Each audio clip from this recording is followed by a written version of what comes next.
criança ser retirada da família por pobreza, tá? Mas sim por disfuncionalidade. Essas crianças são retiradas das famílias biológicas e, no lugar de serem colocadas em famílias que querem ser suas para sempre, elas são colocadas ou em abrigo ou em famílias acolhedoras, e muitas vezes essas crianças crescem nesse ambiente provisório. Quando termina o processo de destituição do poder familiar e essa criança, óbvio, não tem como voltar para a família biológica, aí sim ela é disponibilizada para adoção. Só que quando ela é disponibilizada para adoção, ela já tem 6, 7, 8, 9 anos, o que dificulta muito, porque as famílias que estão na fila para adotar, elas pedem crianças menores. Então, eu identifiquei esse lado jurídico da situação, uma infinidade de recursos por parte da Defensoria Pública, que está muito ideologizada. Ninguém tem coragem de falar, mas eu tenho. Tá? Está muito ideologizada. Os defensores trabalham menos em prol daqueles vulneráveis que eles deveriam representar e mais em prol da sua ideologia. E faz parte da ideologia dominante hoje dizer que se a mãe está na Cracolândia é porque ela não tem alternativa e o filho não pode ser retirado, né? Porque a mãe que está na rua, desculpe, né? Existem N programas para essas pessoas saírem daquela situação. É difícil, eu sei, presidir o Conselho de Entorpecentes, eu sei que é difícil, mas também é uma escolha. E o que a gente não pode é condenar a criança a ficar numa situação de abandono, numa situação de risco constante de toda sorte de abusos. Então, esse foi um lado da questão. Não.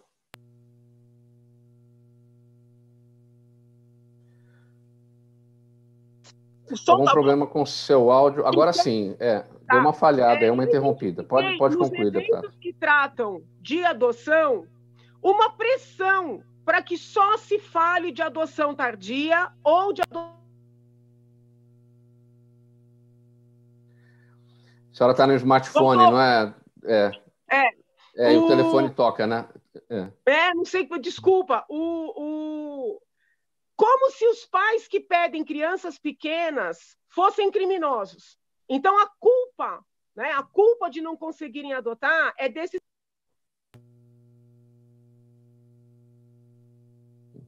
Deputada, vamos fazer o seguinte, fica à vontade aí para resolver a questão, a gente vai com a palavra com os demais e volta com a senhora, tudo bem? Acho que agora parou. Sim. Vai para as pessoas que estão na fila e querem uma criança de até 3 anos. Elas são tratadas pelos ativistas da adoção como criminosas. A culpa é delas, de não quererem adotar alguém com 14 anos. Só que não é tão simples você adotar uma pessoa que já tem uma história, né? Eu acho lindo, eu louvo essas pessoas que têm esse desprendimento, mas nós não podemos exigir isso de todos. Então, nós temos uma série de famílias querendo ser pais e uma série de crianças envelhecendo em abrigos invisíveis para o sistema. E órgãos que deveriam trabalhar pelo melhor interesse dessas crianças, porque foi isso que eu aprendi quando fiz a matéria Criança e Adolescente, e foi isso que eu ensinei quando ministrei essa disciplina na USP, que o que vale é o maior interesse da criança. Esses órgãos, na verdade, trabalham em prol de suas ideologias. Né? Então, assim, daí que eu decidi abraçar esse tema, que num primeiro momento nem estava na minha programação. Se olhar na época que eu fiz a campanha, esse tema não estava na minha programação. Bom, em resumo, é isso.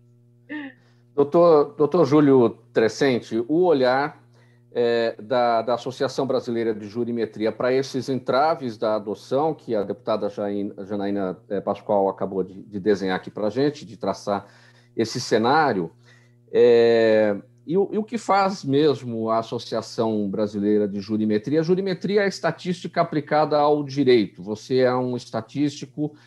Quais são esses trabalhos em relação à questão da adoção no Brasil? Legal, obrigado. A ABJ é uma entidade sem fins lucrativos que surgiu por volta de 2010, ela completou 10 anos de fundação esse ano, e o objetivo dela principal é propor boas políticas públicas baseadas em evidências, né? E como a gente está procurando evidências, a utilização da estatística passa a ser essencial para a gente construir o conhecimento. E aí por isso que a ABJ ela é formada por profissionais da estatística, profissionais do direito e profissionais da ciência da computação. E aí a gente utiliza a ferramenta estatística para fazer diversas pesquisas para propor políticas públicas. Uma delas, que é uma das primeiras pesquisas que a gente fez na BJ, que foi iniciada em 2012 e apresentada em 2014, foi um projeto que a gente fez com o financiamento do Conselho Nacional de Justiça, CNJ, através do programa Justiça Pesquisa, que foi sobre os tempos dos processos de adoção no Brasil. E aí a gente estudou não só as características dos processos existentes, mas também as possíveis causas da demora dos processos relacionados à adoção.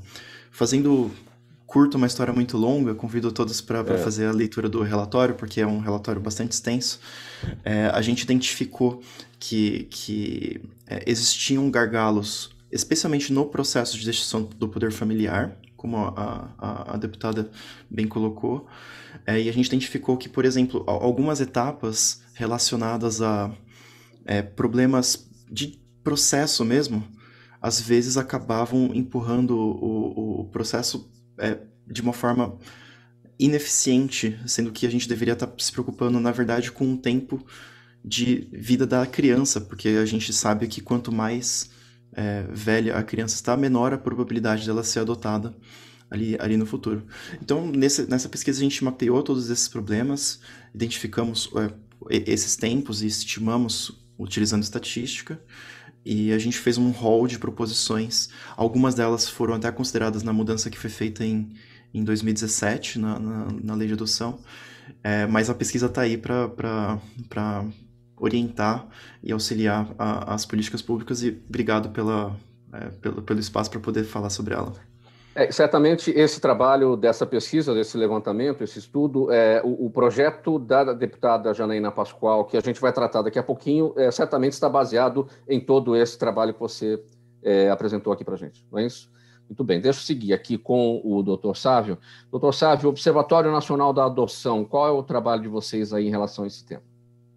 O Observatório Nacional da Adoção é uma entidade multifacetada que recebe colaboração de várias instituições, universidades, associações, representantes de todos os atores sociais que lidam com a questão da adoção. E por que nós fundamos o Observatório Nacional da Adoção, hoje sediado no IERB, que é a Escola de Governo do Ministério Público do Rio de Janeiro? Porque era necessário que a adoção tivesse esse destaque. A deputada Janaína Pascoal falou a respeito de uma certa má vontade com a adoção como instituto jurídico, e ela efetivamente existe, como se a adoção fosse uma espécie de Robin Hood, ao contrário, que roubasse o filho do pobre para dar para o rico, enquanto, na verdade, não é disso que nós estamos tratando. Nós estamos tratando do direito da criança a ter uma família amorosa. Esse afeto que é tão essencial para todos nós nos tornarmos adultos emocionalmente e fisicamente saudáveis, ele precisa ser de todas as crianças. Todas as crianças precisam ter o tratamento que os nossos filhos têm. Então, portanto, é sobre isso que nós estamos falando, né? Ninguém pensa em tirar uma criança de uma família que tenha amor, que tenha afeto, por mais pobre que ela seja, que ela precisa ser amparada pelas políticas públicas.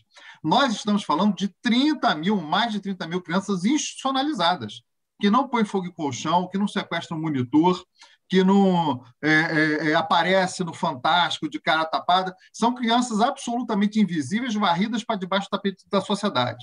Sobre elas que nós estamos falando. Sobre essas crianças que passam anos lá, né, na instituição. Na outra rodada, eu vou falar um pouco sobre o processo de destituição do poder familiar, porque dá a impressão que quando a criança é institucionalizada, imediatamente esse processo começa. Não é verdade. A criança institucionalizada, ela passa por tentativas de reintegração à família de origem, muitas vezes traumáticas e muitas vezes desastradas. Para que um processo seja proposto, se leva muito tempo. Então, quando se propõe o processo, já se tem uma prova pré-constituída de vários fatos a respeito daquela criança e de sua família de origem. Mas o objetivo, Mauro, para ser bastante sucinto, do observatório é criar e dar oportunidade das pessoas manifestarem seus trabalhos acadêmicos, sem cientificismo, mas seus trabalhos acadêmicos, seus estudos, porque se fala muito ideologicamente sobre a criança institucionalizada e não se usam dados concretos que possam apontar uma saída, como é o caso do que apresentou aqui o estatístico Júlio, né, nesse trabalho belíssimo que foi realizado. Então, nós queremos produzir mais no direito, na psicologia, na ciência social, no serviço social, e na antropologia, em todos os campos do saber que lidam com a adoção, com a reintegração familiar, porque nós somos, sim, grandes militantes do direito que a criança tem de viver em família. É isso. Dr. Carlos Berlini, Associação dos Grupos de Apoio à Adoção do Estado de São Paulo, como é que é feito esse trabalho? Aliás, antes da sua explicação sobre o trabalho da associação, essa questão da ideologização deste tema, a deputada falou a respeito, o doutor Bittencourt também tocou no ponto.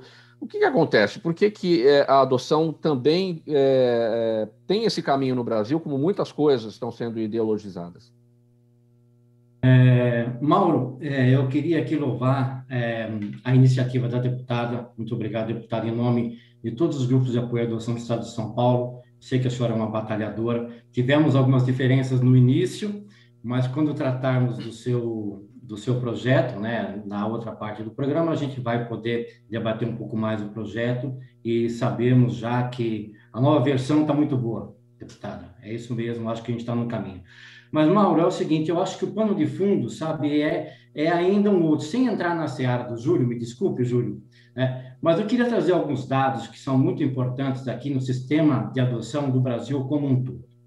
Veja, nós temos o Conselho Nacional de Justiça, que nos dá alguns parâmetros em forma de provimentos ou de resoluções para que todos os tribunais de justiça estaduais possam seguir e poder atender melhor o interesse da criança ou adolescente, principalmente aqueles 30 mil que o doutor Sábio estava falando. Desses 30 mil, cerca de 4.365 crianças, dados de hoje de manhã, estão disponíveis para adoção. Mas aí a gente fala que geralmente os números não casam, porque são 30 mil pretendentes e 4 mil crianças para serem adotadas, crianças aqui entendidas, crianças e adolescentes de difícil colocação. São Paulo ou Brasil, doutor? Muitas vezes... Como? São Paulo ou Brasil, essas 4 mil? Brasil, exato. Nós temos aqui no estado de São Paulo cerca de 13 mil crianças institucionalizadas. No Brasil inteiro, são 4.900 abrigos e casas de acolhimento. Então, você veja, nós temos aí uma infinidade. Mas a gente reputa sempre o fato dos números não casarem, pelo fato de que, às vezes, as famílias adotantes colocam problema na idade ou no perfil da criança. Então, quase sempre a culpa é do adotante. Mas a gente tem o outro lado da moeda, que é a claudicância, um Estado claudicante, não é? Um Estado personalizado no Poder Judiciário que nos deixa muitas falhas. E como eu comecei a falar do CNJ, eu digo, existem provimentos do CNJ, como, por exemplo, o provimento 36 de 2014, modificado agora em 2016, em 2021, pelo provimento número 116, que praticamente indica uma saída para que todos os tribunais de justiça implementem as varas especializadas da infância e da juventude. Então, deputado, eu acho que é nessa tecla que a gente tem que bater muito, fazer com que os municípios do estado de São Paulo, com mais de 200 mil habitantes, que aqui são exatamente 41 cidades, deputada, no estado de São Paulo, com mais de 200 mil habitantes, tem que ter uma vara da infância e da juventude especializada para poder manipular todos esses projetos, todos esses processos na área da infância e juventude e, principalmente, dando família a todas essas crianças, porque, na verdade, nós só temos dessas 41, 16 cidades que têm vara da infância especializada. Porque o juiz, Mauro, lá do interior, ele cuida de tudo. Ele cuida do civil, ele cuida do criminal, ele cuida da execução criminal, ele cuida do tributário, ele cuida do eleitoral. E infância e juventude é prioridade absoluta, como a deputada colocou lá no projeto dela, né? Pelo artigo 227 da Constituição brasileira. Então, nós não precisaríamos ter tantas leis se o 227 fosse cumprido a contento. Ou seja, criança é prioridade absoluta, não é? Então, quer dizer, nós temos que fazer valer as próprias indicações do próprio CNJ. Então, deputada, por que não criarmos projetos em São Paulo, fazendo com que o nosso Tribunal de Justiça amplie o atendimento à infância e à juventude, que faça isso acontecer de verdade? Dessas 16 cidades aqui do estado de São Paulo, que tem vara especializada em infância e juventude, não é? Nós temos aqui em São Paulo 12 foros, mas existem muitas cidades que não têm, onde o juiz é único, onde a vara é única. Desse jeito não dá para a gente continuar. Criança nunca vai ser prioridade absoluta, como a senhora quis fazer, deputada. Então, Mauro, mais para frente eu tenho outras coisas para dizer, não é? Mas a gente vai caminhando. Muito bem. Deputada Janaína Pascoal, está tramitando na Assembleia Legislativa de São Paulo o projeto de lei 755 de 2020, de sua autoria, e que se refere à adoção de crianças e adolescentes. Esse projeto prevê a possibilidade de famílias que se encontram na fila para adoção funcionarem como famílias acolhedoras e dá prioridade a essas mesmas famílias acolhedoras para adotarem aqueles que tenham acolhido eventualmente. Para falar sobre essa proposta, como é que nasce, como é que surge, e também esse ponto que o doutor Bellini destacou, no estado de São Paulo, 200 mil cidades, no estado de São Paulo, 41 cidades com população acima de 200 mil pessoas. E dessas 41 cidades, 16 apenas com vara especializada em infância e juventude. Qual a dificuldade do seu projeto, de implementação dele, considerando esse problema de que há necessidade de ampliação do trabalho voltado à infância e juventude a partir das varas, nesses municípios que não têm esse trabalho? Vamos lá. Esse ponto em especial, doutor Carlos tem razão. Eu gostaria que as varas fossem criadas, mas eu não posso criar um projeto que já vai ter um entrave de cara. Eu tenho que trabalhar para tornar lei aquilo que eu sei que vai ser assim, possível cumprir imediatamente. Se eu colocar, como coloquei, que os processos que tratam de crianças e adolescentes, processos que tratam de adoção, terão prioridade absoluta, eles terão essa prioridade tanto nas varas especializadas como nas varas comuns. E eu não vou dar argumento para o Tribunal de Justiça dizer que não tem recurso, porque existe um ciclo vicioso. Você cria obrigações para o tribunal vem para a Assembleia pedir mais verba e diz que enquanto não tiver verba não vai fazer o que a gente está determinando. Então, eu sou muito pragmática, né? Eu crio projetos que sejam constitucionais e que sejam factíveis. Eu posso pôr no projeto que tem que criar não sei quantas varas, seria o ideal, mas eu vou criar um entrave. Então, eu busquei previsões que são passíveis de, uma vez aprovando a lei, serem cumpridas imediatamente. Todos os processos que tratam de adoção, não importa se em varas especializadas ou em varas comuns, terão que ter prioridade. Eu utilizei essa terminologia de família acolhedora e o pessoal confundiu muito, achando que eu estava desnaturando um programa social que existe de famílias acolhedoras, que é um programa transitório. Não são famílias que vão ficar com essa criança como sua, vão ficar com essa criança por um período, recebem uma remuneração, uma ajuda de custo para isso, e depois vão devolver essa criança. O que eu quero fazer? Né? Aí mudei a terminologia para pelo menos tirar o argumento de quem está contra, porque às vezes a pessoa diz que está contra por um ponto, mas está contra por estar contra.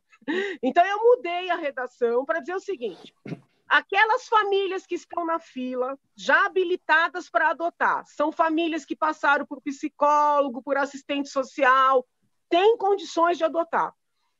Como a gente só tem 5 mil crianças disponíveis para adoção, mas nós temos mais de 20 mil crianças institucionalizadas no processo de destituição do poder familiar, essas famílias habilitadas serão perguntadas: olha, você aceita a guarda provisória dessa criança cuja situação jurídica ainda está em debate na justiça? Se você aceitar, a criança já vai se ambientando com você, tem 1 ano, 2, às vezes é um bebezinho. Quando a situação jurídica se resolver, a criança vai ficar com você definitivamente. Isso vai ajudar todo mundo. Ajuda a criança, principalmente, ajuda a família que já vai estar com o seu bebê. E se essa família fica com essa criança que estava com a situação jurídica controversa, as crianças que estão aptas a serem adotadas serão adotadas pelas outras famílias. Então, assim, isso vai acelerar o sistema significativamente. Além disso, o projeto prevê que as famílias habilitadas, eu quero frisar aqui, famílias habilitadas, né? Porque levantaram que eu estava querendo criar turismo em abrigo, não é nada disso. São famílias que querem filhos, que querem família, que querem dar estabilidade para uma criança. Elas poderão visitar os abrigos, porque hoje os abrigos são fechados. Não se sabe o que acontece lá dentro. Ninguém entra, ninguém sai. Essas famílias podendo visitar, inclusive, podem até se apaixonar por uma criança com deficiência, por uma criança mais velha do que elas tinham imaginado. No mundo inteiro isso acontece, no Brasil isso está proibido. É um movimento contra a adoção. Entendeu? Deputada, quais são as alternativas no seu texto do projeto para derrubar resistências ideológicas? Como eu destaquei aqui, até a senhora abriu o programa falando a respeito disso, existe muita ideologização em relação a esse tema. Como é que esse tema acaba encontrando resistências ideológicas? Eu intuo que seja todo um movimento contra a família, Mauro, entendeu? Se você evita que uma criança encontre uma família, essa criança fica institucionalizada, é mais uma cabeça para ser doutrinada. Porque quando você dá uma família para uma criança, ela vai receber uma educação de acordo com a criação daquela família, normalmente vai ter uma educação religiosa. Uma das pessoas que criticou o meu projeto me telefonou e falou assim, a senhora deve ser católica, né? Porque é católico que adora arrumar filho para os outros. Olha o olhar, entendeu? Então, assim, é ideológico, eu não tenho dúvida. É ideológico. Mas, assim, a maneira de quebrar resistências é expondo, né? Não ideologia, expondo que essa ideologia está prejudicando as crianças e que a nossa Constituição, o nosso ECA, coloca como prioridade máxima o melhor interesse da criança. Eu vou falar de um ponto que para São Paulo é importantíssimo. Não sei se você está acompanhando, mas o STJ tem revertido várias decisões do Tribunal de Justiça de São Paulo. O Tribunal de Justiça de São Paulo tem tirado crianças de lares amorosos, crianças que estão com a família há 3, 4, 5 anos. Houve um caso que a criança estava há 11 anos numa família. O TJ tira, porque teve uma irregularidade no processo, porque a mãe biológica, que nunca procurou a criança, não foi intimada pessoalmente, porque esse casal, na verdade, era de primos distantes e que tinham que ter entrado no sistema. Peraí, cadê o interesse da criança nessa história? Né? Cadê o interesse da criança? Então, o STJ, graças a Deus, tem revertido as decisões do TJ, elevando ao pilar máximo, né, do nosso sistema o melhor interesse da criança. Então, assim, como enfrentar? Eu procurei reduzir resistência mudando a redação do artigo 1º, porque os deputados disseram que o problema era o artigo 1º. Eu mudei a redação. Agora, enfrentar a ideologia, Mauro, só tem um jeito, é expondo e expondo. Eles vão ter que explicar por que eles querem que as crianças envelheçam nos abrigos, por que eles querem que as crianças fiquem na Cracolândia, por que eles querem obrigar mães que não querem as crianças a ficarem com as crianças, entendeu? Eles é que têm que explicar. 12:30, programa Gente que Fala. Você acompanha a nossa transmissão pela Rádio Trianon AM 740 de São Paulo, Rádio Universal AM 810 de Santos e também nas redes sociais. Pessoal, a gente precisa ir para um intervalo. É rapidinho, 30 segundinhos a gente volta. E o Gente que Fala de hoje tratando sobre o tema da adoção. É rapidinho, a gente já vem. Toda ação estratégica de sucesso tem um componente fundamental: um instituto de pesquisas ético, rápido e preciso. Afinal, é ele que vai fornecer informação confiável, sem achismos ou palpites. E isso, numa época de mudanças rápidas e repentinas, é fator crítico de sucesso. A Orbis é um instituto de pesquisas que une precisão e confiabilidade estatística com a mais alta tecnologia em pesquisas do mercado. Tem inteligência artificial, robótica e Big Data, entre outros recursos, para que você tenha uma informação correta, confiável, com o menor custo e no menor tempo possível. Na sua próxima ação, seja ela corporativa ou política, comece pela Orbis, porque com a informação correta, você vai mais longe, mais rápido e com mais segurança. Faltando 29 minutos para 1 no programa Gente que Fala, estamos de volta tratando do assunto da adoção no Brasil com a deputada Janaína Pascoal, deputada estadual aqui em São Paulo, Janaína Pascoal, e também com os nossos especialistas, os operadores do direito que trabalham, que estão debruçados sobre esta questão. Doutor Berlini, o senhor tinha pedido a palavra na sequência aqui da deputada Janaína Pascoal. Qual é na construção do projeto da deputada, a assessoria técnica que a sua associação dos grupos de apoio à adoção tem dado? Na verdade, nós não temos uma assessoria técnica deputada, porque certamente ela deve estar cercada e baseada em vários dados estatísticos, tanto do Júlio quanto de outros meios, né? Mas eu queria dizer à deputada, se me permite, que o projeto está bom. Eu acho que o projeto é esse mesmo. A gente havia feito uma grande resistência, principalmente a HESP, movimentou o Estado de São Paulo como um todo contra o projeto, justamente pelo fato daquele artigo 1º que a senhora agora, né, explanou muito bem, deputada, né? Só que nós ainda achamos, se me permite o que era o artigo 1º e o que ficou? O que foi alterado, doutor Berlini? O artigo... Sim, diga, deputada. No artigo 1º, quando eu apresentei o projeto, eu dizia o seguinte, que as famílias habilitadas poderiam funcionar como famílias acolhedoras, ou seja, elas receberiam direto a criança que ainda estava com a situação jurídica indefinida, o que hoje acontece com as famílias acolhedoras. O juiz, no lugar de dar para alguém que quer ser pai e mãe definitivamente, manda para uma família transitória e a criança envelhece lá. Então, eu fiz essa construção num primeiro momento. E muita gente criticou, achando que eu estava desvirtuando o programa de famílias acolhedoras. Aí eu falei, bom, tudo bem, se o problema é esse, eu mudo a redação. Aí eu escrevi assim, que as famílias habilitadas terão prioridade para receber a guarda provisória das crianças que a situação jurídica ainda não está definida. E quando essa situação vier a ser definida, as famílias terão prioridade em adotar estas crianças. O que, de verdade, já está até previsto no ECA, mas por força dessa ideologia de que a adoção é o último caso, e eu recebi um parecer da Defensoria Pública, onde eles, pelo menos de maneira muito honesta, escrevem isso. Esse seu projeto vai contra o princípio de que a adoção é o último caso. Então, assim, eles externaram o pensamento deles, né? Que é um pensamento contra a adoção. Então, eu mudei a terminologia, porque eu falei, bom, se o problema é esse problema não tem mais, né? Eu recebi um substitutivo proposto pelo Dr. Carlos, estudei o substitutivo.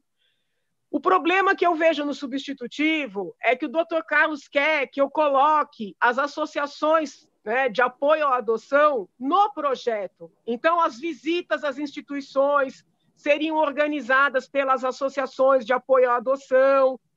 Só que eu não posso, eu tenho muito respeito por essas associações, entendo que ajudam muito, mas eu não posso criar uma outra instância na lei. É como se, além do Judiciário, além do Ministério Público, além da Defensoria, agora também as associações fossem uma outra instância na lei. Eu não quero burocratizar mais, eu quero desburocratizar. Por óbvio, o juiz inteligente, ele se cerca dessas associações que formam as redes. Mas e se numa cidade não tiver? Como é que faz? Eu vou deixar de dar andamento ao processo porque não tem uma associação? Então, assim, não é que eu acho que está errada a sugestão. A sugestão é muito válida, muito nobre. mas eu não quero criar outras instâncias, eu quero desburocratizar esse processo. Veja, doutor Bernini, sim. Veja, deputada, as associações, elas têm um grande papel, inclusive, lá no ECA. Nós já estamos também lá no ECA, né? Foi uma grande vitória, né, que a gente conseguiu, e os grupos de apoio à adoção estão previstos no ECA como um serviço auxiliar à vara da infância e juventude. Então, não estará sendo criado nada mais do que já existe no ECA, deputada. E uma outra coisa interessante também do seu projeto é que tudo que existe no projeto já está no ECA. Ou seja, os juízes preferem realmente uma família que já está habilitada para dar uma criança do que realmente colocar numa instituição de acolhimento. É isso que a gente tem que fortalecer. Mas isso já está no Estatuto da Criança e do Adolescente. Agora, a Defensoria Pública, como princípio a senhora falou, não é como é? É ruim de falar mesmo. Não, ideologizada. Ela é biologizada. É o biologismo, né? Que é uma excrescência, que isso não pode haver só a família biológica, é aquela que tem direito à família, é aquela que tem direito à sua criança de maneira alguma. Então, nós temos aí uma defensoria pública que recorre até o STF muitas vezes, e isso demora anos e anos e anos, né? Então, nós também estamos nessa situação. A mesma coisa, a prioridade absoluta que a senhora coloca no seu projeto, ela já existe dentro da Constituição Federal. Ou seja, o projeto está bem elaborado, mas tudo que a senhora está propondo já existe. O que a gente tem que fazer é acontecer, é atuar, é fazer com que isso aconteça, com que o ECA aconteça de verdade. Veja, existe um outro trabalho do CNJ, né, que fala exatamente de congestionamento de processos dentro de uma vara da infância e da juventude. O congestionamento, segundo o CNJ, vou até ler aqui para a senhora ver, mede o percentual de processos que ficaram parados, sem solução, em relação ao total tramitado no período de 1 ano. Nós temos varas em São Paulo, aqui na capital de São Paulo, deputada, com 88,1% de processos que estão parados. Ou seja, por falta de juiz, por falta de infraestrutura, por falta de pessoal. Então, nós precisamos, sim, de projetos nesse sentido. Veja, o Tribunal de São Paulo tem um orçamento anual de 12 bilhões de reais. 12 bilhões! Não se pode dizer que não tem verba para ser criada vara especializada em infância e juventude. Muito bem. Doutor Júlio Trecente, para falar da sua assessoria e para a construção do projeto da deputada Janaína Pascoal, e como é que esses números... Não houve, desculpa, só esclarecer, o doutor Júlio não prestou assessoria para o projeto. Não. Eu que nos estudos para os debates do projeto localizei o trabalho dele. Eu encontrei o doutor Júlio depois que eu já tinha apresentado o projeto, mas participando de vários debates, aí eu encontrei essa pesquisa preciosa dele. O pessoal da assessoria de imprensa da Assembleia marcou um debate com ele. Então, assim, não houve assessoria nesse sentido, só para esclarecer. Tá certo. Porque, só para não passar uma informação equivocada. Tá eu fiquei muito feliz de encontrar o doutor Júlio, inclusive encontrei o doutor Júlio, para ser bem precisa, porque eu estava procurando um assessor estatístico para o meu gabinete. E comecei a levantar as referências da área, e doutor Júlio é um gênio nessa área, entendeu? E aí achei doutor Júlio, quando eu fui olhar o currículo dele, achei essa pesquisa. Então, não houve essa assessoria, só para deixar bem claro. Sim, muito bem. Mas, doutor Júlio, de que forma os números da sua pesquisa, o seu levantamento, como é que isso tudo ajuda a clarear essa problemática que o projeto da deputada Janaína busca corrigir? Obrigado por esclarecer, deputada. De fato, a associação fez a pesquisa para o CNJ e depois ela é de caráter público. Todas as pessoas podem acessar e fazer pesquisas. Inclusive, até aproveitando a oportunidade, o Dr. Carlos comentou sobre especialização. A gente também tem uma pesquisa sobre especialização e unificação de serventias, também para o CNJ. Eu acho que ela foi publicada em 2017. E ela também discutir sobre esses critérios para colocar mais ou menos varas especializadas de várias áreas diferentes, considerando restrições de custo, considerando restrições de políticas e também as vantagens que a gente tem em eventual produtividade e melhor qualidade das decisões. Então a gente tem uma pesquisa que talvez possa auxiliar nessa parte também. E com relação aos números específicos do que a gente pode oferecer, eu acho que muito já foi falado aqui, de forma bem colocada, que existem características do andar dos processos que influenciam muito nos tempos que talvez não deveriam ser prioridades. Um exemplo que eu cito é o tempo da citação, né? Muitas vezes a criança que está ali dentro de um processo de decisão do poder familiar, ela está nesse processo porque ela foi abandonada por questões de maus tratos, e muitas vezes as famílias biológicas são difíceis de serem encontradas. No entanto, dependendo de quem é o juiz, e isso a gente identificou que existe uma grande variabilidade entre os estados, entre as práticas, mesmo dentro do mesmo estado, as práticas dos juízes mudam bastante, desde juízes que criam critérios bem pragmáticos de falar assim, não achei, vamos fazer a citação por edital e seguir o processo, quanto juízes que fazem expedições de ofícios para companhias telefônicas para fazer a extração de diversas informações para então conseguir fazer a citação. E claro que tem uma questão técnica envolvida aí, quanto mais tecnologia a gente tiver para encontrar as pessoas, para fazer a citação de uma forma eficiente melhor, mas às vezes tem algumas barreiras principiológicas que podem estar influenciando.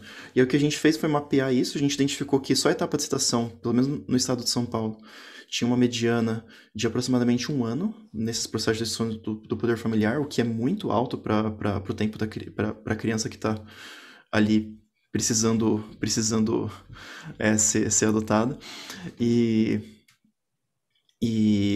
Esse é o principal gargalo que a gente tentou atacar. Sim. Dr. Sávio Bittencourt, quais são os critérios para uma família, para ser uma família acolhedora? Quanto tempo dura também esse processo de acolhimento provisório e o apoio que essa família recebe para esse trabalho? Pois bem, o acolhimento se faz de 2 formas, o acolhimento institucional e o acolhimento familiar. O acolhimento institucional, ele traz uma série de inconvenientes. A criança é criada num ambiente coletivo, não há uma transparência absoluta do que acontece nos abrigos, embora o Ministério Público tenha o dever de fiscalizar, mas, de qualquer forma, é terrível ser criado sem aquele ar de especialidade que o ser humano precisa, né? Um olhar carinhoso de pai, de uma bronca, aquelas coisas que nos fazem desenvolver as nossas personalidades, as nossas potencialidades. Então, inventou-se, em determinado ponto da nossa história, o acolhimento familiar, que são as chamadas famílias acolhedoras, famílias provisórias que ficam com a criança pelo tempo da definição jurídica. Elas têm 2 vantagens. A primeira vantagem é que a criança está dentro de uma família e não num ambiente coletivo. Isso é muito melhor. E a segunda vantagem é que o judiciário tende a ser mais rápido nessas hipóteses para que essa família não fique tempo suficiente com a criança para que se apegue, ou para a criança se apegue a ela, de forma a criar um vínculo que seja de difícil desconstituição na hora que essa criança tiver que ir para o seu destino final. Qual o destino final? Ou a reintegração familiar ou a colocação em família substituta pela adoção. Então, a provisoriedade, o sentido provisório da família acolhedora, hoje as coisas estão difíceis, Beline, né? Ela tem um mal em si, porque a criança sente que essa família não é definitiva. Mas ela também tem uma tendência a empurrar o judiciário a um processo mais célere, em função dos seres humanos não serem robôs, não serem máquinas e se vincularem afetivamente. Não adianta todo o preparo do mundo para dizer você não vai amar essa criança, não vai amar essa criança, quando você cuida. A minha família foi família acolhedora 2 vezes, sem subsídios, voluntariamente, né? Feito no programa do Quintal da Casa Diana, que é um grupo de apoio à adoção de Niterói. E as 2 vezes nós devolvemos a criança 2, 3 meses depois com o coração estraçalhado. Nós que estávamos absolutamente preparados para esse momento, pelo menos nos julgávamos preparados para esse momento e cumprimos a nossa obrigação. Mas não é fácil. Então, às vezes, há um pedido da família acolhedora de ficar definitivamente com a criança e são tratados como bandidos absolutos. A regra não é essa, não é para ficar com a criança, porque isso fura a fila da adoção. Mas nós não podemos tomar todas as pessoas como se elas fossem robôs. Às vezes as coisas saem diferente do que nós planejamos, né? Então, o projeto é esse. A família acolhedora hoje é um projeto que é incipiente no Brasil, tem funcionando bem em alguns lugares, em projetos de algumas varas, de algumas cidades. Não deve ser preferencial a colocar a criança na instituição, mas, mesmo assim, não existe em todas as comarcas e o número de famílias acolhedoras é muito menor do que o necessário. A grande massa de criança está mesmo em instituição. Deputada Janaína, existe uma resistência em relação a essa sua proposta na Assembleia Legislativa de São Paulo, que eu vou pedir para que a senhora explique exatamente o que está acontecendo, mas existe um caminho que a senhora tem, não sei se em outras matérias, também em outros temas, mas neste assunto sim, a senhora faz com que outras casas parlamentares, outras casas legislativas, assembleias legislativas espalhadas pelo Brasil, trabalhem esse tema. O próprio Congresso Nacional, a Câmara dos Deputados, tem um projeto lá encaminhado por um deputado também do seu partido, ou seja, é um caminho para que o tema seja bem discutido, que a sociedade, de uma maneira geral, se envolva. Em que medida essa sua proposta, essa sua estratégia de tratar o assunto com outras casas legislativas tem ajudado a avançar no tema para superar essa resistência que existe na Assembleia Legislativa? Eu acredito firmemente que uma ideia ela fica forte quando ela perde seu autor. Quando ninguém mais sabe, né, quem foi que teve a ideia, e todo mundo sente a ideia como sua, ela anda sozinha. Então, sempre que eu apresento um projeto que eu considero assim muito importante, eu tomo cuidado de enviar esse projeto para todas as assembleias legislativas e pedir para que ele seja replicado. Eu visito cidades, eu levo para as câmaras municipais e eu sempre mando para o Congresso Nacional. Eu fiz isso, por exemplo, com o projeto que hoje em São Paulo já é lei, que garante à mulher escolher a sua via de parto, né? Se vai fazer parto normal, se vai fazer parto cesariano. Obviamente ela vai passar pelo pré-natal, ela vai ter as orientações, mas a mulher que depende do SUS, ela era sempre obrigada a um parto normal, né? Mesmo que ela não tivesse condições para o parto normal. E muitos bebês morrem na barriga ou ficam com paralisia cerebral por causa disso. Então, eu consegui emplacar essa lei em São Paulo, com a graça de Deus, mas eu mandei para várias assembleias e vários colegas dos mais diversos partidos replicaram esse projeto. Também mandei para a Câmara, foi apresentado na Câmara e no Senado. Fiz a mesma coisa com relação a esse da adoção, com outro que dá garantia da pessoa que, se quiser fazer a esterilização voluntária. Então, eu tenho esse proceder. Eu sofro muita resistência, primeiro por força do processo de impeachment da presidente Dilma, né? Como se muita gente nunca pudesse me perdoar, vamos dizer assim, por esse processo. O fato de ter tido muitos votos também é um complicador, parece que não, mas porque é mais ou menos assim, além dela ter tido mais de 2 milhões de votos, ela quer aprovar lei boa, quer aprovar lei diferenciada, né? Por que ela não faz os projetos padrão, entendeu? Então, assim, é uma resistência muito grande, sob o ponto de vista ideológico, sob o ponto de vista dessa votação também, né? Certo. Então, assim, neste ponto, verbalizado, a resistência foi só com o artigo 1º, apresentar uma emenda, eu acatei a crítica, mudei a redação, mantendo o espírito da lei.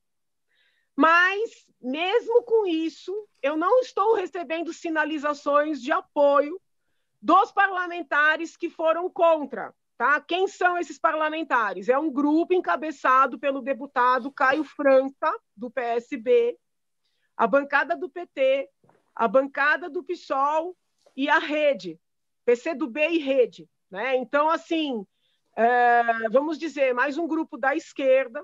Os outros colegas têm apoiado muito esse projeto, participado das audiências públicas, alguns são pais adotantes, contaram a sua história, outros têm amigos, né? O deputado Olim, por exemplo, narrou na audiência pública o caso de um amigo que encontrou sua filha num saco de lixo e teve que enfrentar uma luta para ficar com esta criança, que hoje é uma moça que faz faculdade, né? Pela cabeça vigorante hoje, vigente, essa moça teria sido retirada desse amigo do delegado Olim e tinha sido colocada num abrigo. Então, quando o doutor Carlos fala que o projeto já está no ECA, já está na Constituição, é verdade, mas não está na prática, não está na mentalidade. Né? A mentalidade colocou o sistema, colocou a fila na frente do bem-estar das crianças. Então, quando a gente emplaca um projeto desse no estado de São Paulo, que é farol para o Brasil inteiro, eu entendo que a gente dá um passo muito importante, sim. E não é só biologismo, é ideologia também, porque a mesma defensoria que luta contra a adoção vai na Cracolândia, quando a gente tenta retirar as pessoas daquela situação, quando a gente tenta convencer essas pessoas a se tratarem, vai lá e diz que é um direito deles ficarem na rua se matando. Então, isso tem que ser dito com todas as letras. O que está acontecendo no estado de São Paulo é grave e é ideológico. Pessoal, perguntas da nossa audiência. Eu vou pedir a todos bastante brevidade para a gente responder, para a gente conseguir aqui dar as respostas para todas elas, tá bom? No Instagram, a Milena Santana pergunta para o doutor Sávio: há a possibilidade de uma criança cujos pais cumprem pena no sistema prisional ser adotada, doutor Sávio? Não pelo fato de eles estarem presos, mas pelo fato de se destituir o poder familiar dela. A ação de destituição do poder familiar é a ação que desvincula essa criança juridicamente da sua família de origem. Então, portanto, nem sempre você desvincula uma criança dos seus pais presidiários. Depende do caso concreto. Né? E o fato dele ser condenado não opera imediatamente a destituição do poder familiar. Tem que ter um processo autônomo para isso. Doutor Júlio, o Rodrigo Monteiro com a gente no Facebook pergunta uma estimativa atual do número de crianças adotadas no Brasil. Adotadas? Sim. Adotadas eu não tenho esse número, infelizmente, desculpa. Eu poderia levantar e passar para vocês depois, mas eu não tenho. Nós temos... São Paulo, aqui no estado de São Paulo... Ele pergunta aqui no Brasil, mas o que a gente pode ter? Se em São Paulo tem, a gente vai com esse número. O que dá para acrescentar? Em São Paulo são cerca de 4.300 processos julgados por ano. Claro que cada processo pode ter 1, 2 ou 3 crianças ou mais. No mês de junho, foram sentenciadas 123 adoções. Não são crianças, são adoções. Tá? Então, esse é o número de São Paulo, cerca de 4.300, 4.500. Claro que no ano passado teve um decréscimo grande por conta da pandemia, mas estamos retomando. Doutor Berlini, o Renato Locatelli, ele está com a gente no YouTube e pergunta os riscos. Quais são os riscos que uma família adotiva corre de um dia perder a guarda do filho se os pais biológicos vierem a reivindicar essa guarda? Veja bem, Renato, quando o juiz entrega uma criança que está em situação jurídica não definida para uma família pretendente à adoção, já habilitada, como a deputada estava dizendo, ele já tem mais ou menos em mente, né, através dos relatórios psicossociais, técnicos e do parecer do Ministério Público, que essa família provavelmente será destituída do poder familiar que tem sobre a criança. Né? Então, não se entrega absolutamente nenhuma criança em situação jurídica que se sabe que em pouco tempo depois essa criança vai ter que retornar. Então, isso depende muito dos relatórios psicossociais, depende muito do caso concreto, como o próprio doutor Sávio disse, né? Mas, geralmente, o que o juiz faz é entregar uma criança, sabendo já que mais para frente, né, a família biológica realmente não terá condições de ficar com essa criança de jeito nenhum. Mas o risco jurídico existe e a família adotante tem que ser informada disso. Deputada Janaína, o seu Jaime, do Jardim Bonfilholi, Zona Oeste aqui da capital, ele sempre participa com a gente todos os dias. Pergunta: a lei da adoção permite que casais estrangeiros, inclusive do mesmo sexo, possam adotar crianças e levá-las para outros países? Olha, não existe uma proibição, até onde eu sei, mas existe uma preferência, vamos dizer, de manter essa criança no Brasil. Né? Não sei se o doutor Sávio, que é alguém que trabalha no seu dia a dia com isso, pode trazer algum esclarecimento maior. Eu entendo que existe uma preferência, porque, inclusive, há até um trabalho para essa criança ficar no seu estado, ficar na sua cidade. É um sistema nacional, mas tem uma preferência de manutenção das raízes, vamos dizer assim. Agora, talvez o doutor Sávio possa trazer alguma informação adicional a esse tema. Sim, doutor Sávio, o que dá para acrescentar aqui para o seu Jaime? Que é exatamente isso que ele perguntou. Não há impedimento da adoção internacional. No artigo 51, por exemplo, do 52 do ECA, tratam da adoção internacional. A pessoa é habilitada no país de origem. Essa habilitação é refeita aqui com o exame de quem são essas pessoas.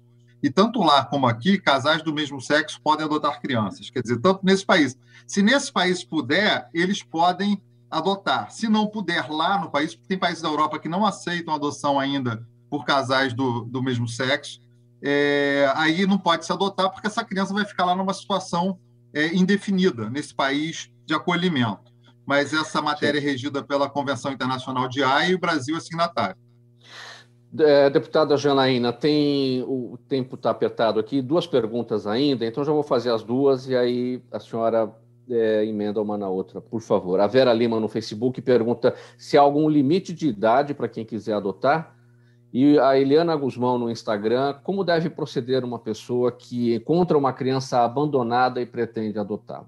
Bem brevemente as 2 questões, deputada, por favor. Então, não existe limite, uma pessoa idosa pode adotar, só tem que tomar cuidado para entender que a adoção é um processo para se ter um filho, né? E às vezes a pessoa busca alguém para cuidar de si. Então, é por isso que o processo de habilitação é importante. O filho adotado ele tem que receber os mesmos cuidados, os mesmos recursos do filho biológico. Então, tem que tomar cuidado para não querer, vamos dizer assim, alguém para cuidar de si, mas não tem limite, não. Pode ser uma pessoa idosa. É claro que um adolescente não vai poder adotar alguém, tem que ser uma pessoa adulta e tem que ter uma diferença de idade com relação ao adotado. A outra pergunta foi qual? Como proceder quando alguém encontra uma criança abandonada e pretende adotar? A mentalidade hoje que vigora no país é de que essa pessoa tem que entregar essa criança na vara da criança e do adolescente, no fórum, para que essa criança entre no sistema geral. Foi esse, por exemplo, o caso que o delegado Olim narrou, entendeu? O amigo dele achou a criança e queria a criança como sua filha. Então, esse sentimento, né, de que Deus colocou a criança na minha porta, ele fica completamente inviabilizado no sistema vigente no país. De certa forma, nós estamos também discutindo essa racionalização do sistema, que objetiva evitar desvios, mas também acaba com a nossa espontaneidade. Pessoal, nosso tempo se esgotou, nosso tema é muito longo, teria muita conversa, teria muita conversa aqui pela frente, mas infelizmente a gente vai ter que pôr um ponto final e numa outra oportunidade a gente volta a tratar do assunto, que é super importante aqui para toda a nossa audiência.